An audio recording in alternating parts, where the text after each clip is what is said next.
అరే ఇంకో ముచ్చటున్నదిలా అదైతే ఒకసారి చూసిపోరి. కొడుకు కండ్ల ముంగట లేడి పిల్లోలుగానే ఊరుకులాడుతుంటే అవ్వయ్యలా చూసి మస్తు మురిసిపోతుంటారు. కానీ ఇగో గీ గూళ్ళ లక్ష్మి అనేటి అక్కకు దేవుడంతా అదృష్టం ఇయ్యలేదు. హన్మకొండ జిల్లా భీమదేవరపల్లి మండలం రంగయ్యపల్లిలో ఉంటది గీ అక్క. ఇక అసలు ముచ్చట ఏందంటే అక్కోళ్ళ పెద్ద కొడుకు రాకేష్ కు చిన్నప్పటి నుంచే గదేదో బీమారి సోకి కాలు చేతులు సచ్చబడ్డాయట. అయ్యో నా కొడక అని మొక్కని దేవుడు లేడు, తిరగని దావకన లేదు. ఏం తక్కువ 8 లక్షల దాకా ఖర్చు పెట్టిలాట. అయినా సుతా మంచిగా కాలేదట. కాలు చేతులు పని చేయకపోయినా గీ తమ్మునికి మాత్రం మంచి తెలివిచ్చిండు దేవుడు. అందుకనే ఇసోంటి పరిస్థితులలో కూడా కొడుకు చదువుకుంటా అని చెప్పంగానే లచ్చం అక్కే దినం భుజాల మీద మోసుకుంటా బడికి తీసుకుపోయేదాట, తీసుకొచ్చేదాట. అట్లా అటుగా 10వ తరగతి కూడా పాస్ అయిండు తమ్ముడు. ఇప్పుడు కాలేజీకి పోతున్నాడు.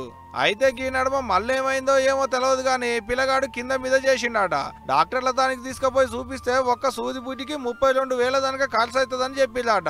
రెక్కాడితే గాని డొక్కాడని సంసారం. గన్నిగానం పైసలు ఎడికెంచి తీసుకురావాలని మస్తు బాధపడుతుంది గీ లచ్చమక్క. పానం మంచిగా లేకపోయినా తమ్ముడు మాత్రం నేను మంచిగా చదువుకుంటా, మా అవ్వయ్యలను మంచిగా చూసుకుంటా అని ధైర్యంతో చెప్తున్నాడు గిట్లా.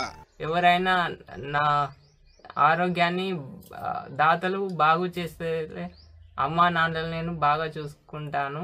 ఇక ఇదిట్లుంటే ఇప్పటికే చేసిన కష్టం అంతా పిల్లగానికే పెట్టుకున్నాం. ఇక ఇప్పుడు సర్కారులో ఏమన్నా సాయం చేయాలని అడుగుతున్నది గీ లచ్చమక్క కూడా. నా కొడుకును మీరు దయచేసి ఇప్పటికీ 10 లక్షలు 20 లక్షలు అయితాయట. మీరు దాదులు నా కొడుకు మీరు ఒక చెట్టుకు నీళ్లు పోసినట్టుగా నా కొడుకు మీరు సాయం చేసి నా కొడుకు మీరు బతికియాలి. మీరు ఒక దేవతలు నా కొడుకును మీరు బతికించినట్టే.